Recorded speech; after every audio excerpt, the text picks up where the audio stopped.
Fala galera do sétimo ano, e aí gente, tudo bem? Eu espero que sim, né? Depois desse período de férias que nós tivemos, eu espero que de alguma forma você tenha descansado, tenha aproveitado da melhor forma possível, mesmo com essa questão aí da pandemia que nós ainda estamos passando no nosso país e ainda no mundo. Enfim, mas nós devemos confiar em Deus, que Ele sabe de tudo, Ele tem resposta para tudo, né? Confiar nele e que isso tudo vai passar, para que logo logo a gente venha estar novamente em sala, podendo ter nossas aulas normalmente. Mas a nossa confiança permanece nele, porque é dele que vem o socorro, né? Como fala no Salmo 121. Nós continuamos confiando na provisão dele em relação a essa doença, a essa pandemia, que no tempo dele tudo irá passar, tudo irá voltar ao normal de acordo com a vontade dele, e resta a nós apenas orarmos e confiarmos que na sua bondade, na sua benignidade. Gente, nós vamos iniciar nessa volta aqui falando sobre a região Nordeste, capítulo 6.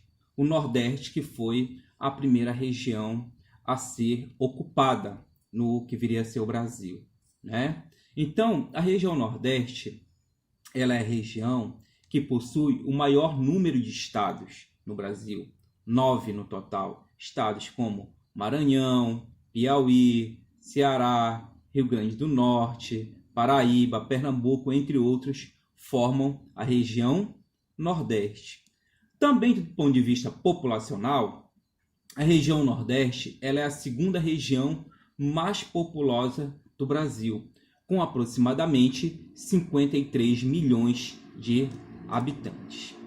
Do ponto de vista da distribuição étnica, a maior parte da região Nordeste, do ponto de vista étnico, ela é composta por pardos e pretos, que juntos são aproximadamente 70% da população.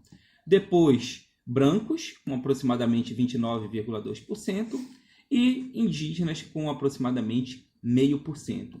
Ou seja, no contexto da distribuição étnica na região Nordeste, pretos e pardos formam a maioria da população da região.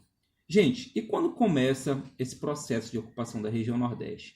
Para a gente entender isso, nós devemos voltar lá na Europa, final do século XV, início do século XVI, com os estados absolutistas ibéricos, Portugal e Espanha, período das grandes navegações, em que esses países, Portugal e Espanha, lançam-se ao mar em busca de terras para poderem explorar economicamente, em busca de especiarias, metais preciosos. Ok, gente? Nesse processo de conquista de novas terras, ou seja, de colônias, principalmente nesse caso aqui na América, surge uma relação entre metrópole e colônia.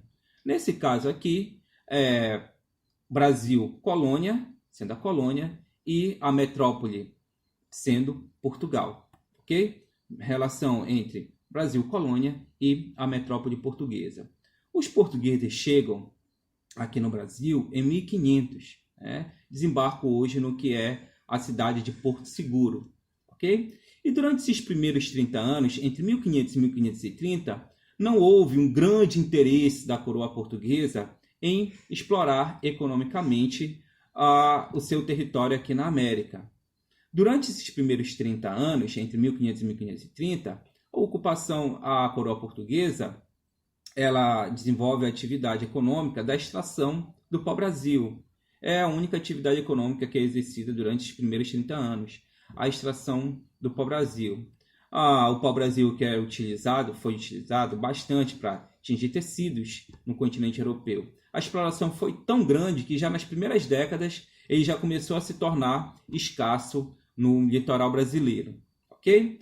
A conquista de novas terras, a conquista de colônias era importante para os portugueses, em razão porque formava o chamado sistema colonial.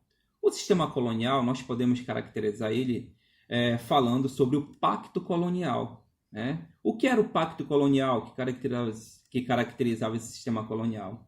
No pacto colonial, a colônia só poderia estabelecer relações econômicas com a sua metrópole, ok? Então, no pacto colonial, não era possível, por exemplo, o Brasil, enquanto colônia, ter relações com a Inglaterra, ou com a França, ou com qualquer outro país. Ele só poderia estabelecer relações econômicas com Portugal. Isso contribuiu muito para o atraso dos países da América Latina, como o Brasil. Okay? E no Pacto Colonial, né, toda a riqueza produzida na colônia era enviada diretamente para a metrópole, contribuindo também para o seu atraso econômico e também social, gente. Como nós já vimos, o pau-brasil ele marcou o início da exploração econômica aqui no Brasil. Okay? Essa extração do pau-brasil era utilizada a mão de obra indígena, mas isso gerou diversos conflitos também entre indígenas e colonizadores. Por quê, galera? Para os indígenas, os recursos naturais eram apenas para satisfazer as suas necessidades. Então, havia uma relação, que nós podemos dizer, de certa forma, harmoniosa entre os indígenas e a natureza. Já os portugueses tinham como objetivo a exploração em grande escala da madeira, tá? Com o objetivo de obter riquezas, de obter lucros com essa atividade econômica. Porém, galera, a ocupação efetiva mesmo do território vai ocorrer a partir de 1532, com o cultivo da cana-de-açúcar. Ok?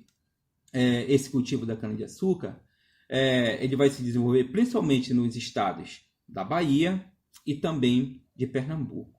Ok? Então, a ocupação efetiva realmente vai começar a partir da economia açucareira. Mas por que colonizar, né? Por que os portugueses decidiram realmente colonizar, ocupar essas terras aqui? Galera, um dos motivos era defender o território, tá?